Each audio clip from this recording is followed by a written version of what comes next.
大家好，我是田园，今天给大家分享一个简单又好吃的清凉糯米糕做法。首先我们准备200克的糯米粉，先加入30克玉米淀粉，再加入30克白糖，接着我们用筷子先把它们充分搅拌均匀。搅匀后，我们再往里面加入240克的牛奶，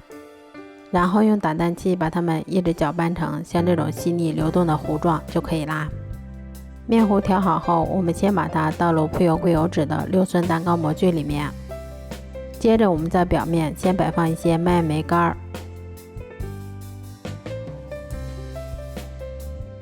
摆好以后，我们再把它冷水上锅，开锅后再用大火蒸25分钟左右。出锅放凉后，我们再把它放到冰箱里面冷藏2个小时，这样我们软糯香甜又解暑的糯米糕就做好啦。如果喜欢的话就试试吧，喜欢我的视频就关注我吧，谢谢您的支持。